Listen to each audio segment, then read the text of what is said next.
Hey guys, welcome to Armchair Conversations with Rob. Today, I just want to take a minute to answer the question, why do you call it Armchair Conversations?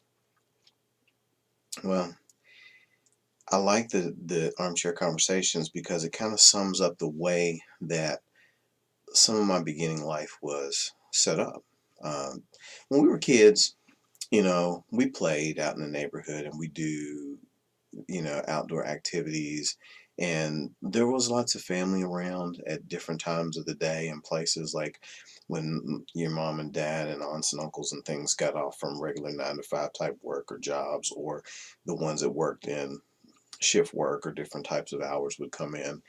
And a lot of times we would spend time at home in the evenings. And, back then, people broke bread around the dinner table. And I know people still do that now, but, it was a daily thing for us. That was part of the day that we all sat down, or those of us who were home from work, home from school, or whatever, and we broke bread together and we would eat and sit around the table and chit chat a little bit. But a lot of the real magic as far as talking about life and learning from each other happened after dinners and after breakfast and after lunches in the summer, when we would sit out on the porch and maybe do the stereotypical country things, like sit out on the porch, and maybe some of the guys would have their pipe or their smoke, and we would sip lemonade and rock on rocking chairs or sit in chairs or lawn chairs or whatever we had, and just talk about life.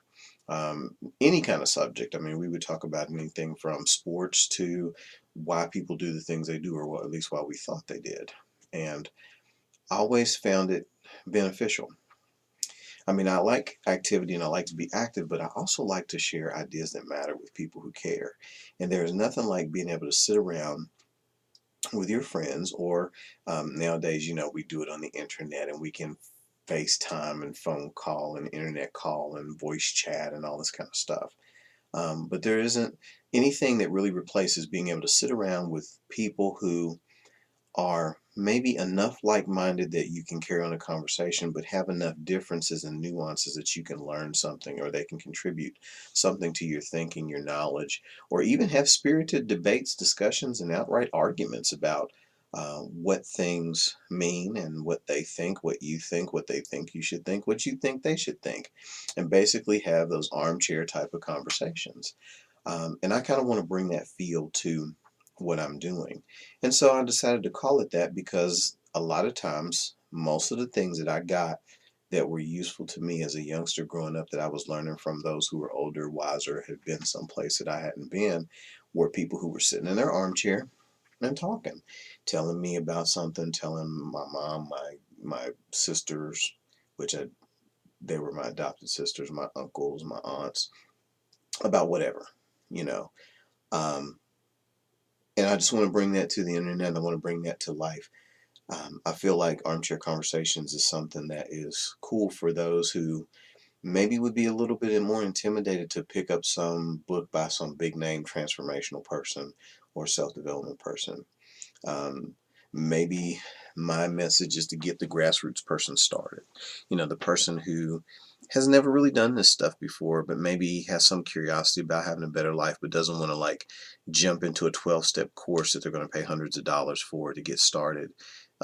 Because for some people, that's just damn overwhelming. And so for me, I'm the grassroots guy who might get you your lights turned on. I've had people, friends and people that I consider friends, and coworkers and things, come back to me later and tell me that maybe something I said sparked them to go in a different direction.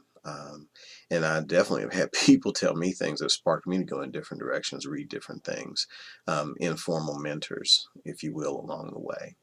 And so that's the reason why I call it Armchair Conversations. And since people are actually watching now and making comments and asking questions, that was something that came up. So I thought I would address it and let people know why I call it Armchair Conversations, and why I like the format and the approach. It's kind of impromptu, again, mostly unscripted and raw. You turn on the camera and you just talk.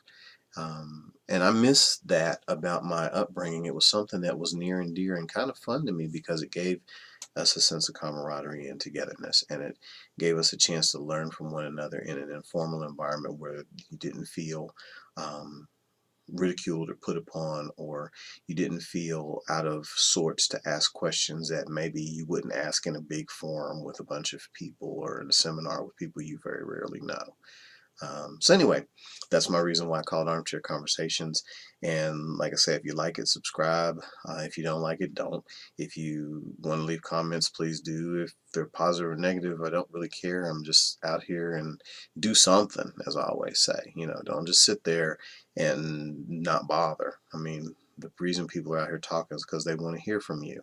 And I do appreciate those of you that are watching, those of you that have subscribed, and even those of you that just leave comments that maybe were intended to be negative but have actually been learning experiences. So I want to say thank you to everybody who's taken the time to view and continue to do so. And thank you for sharing my armchair.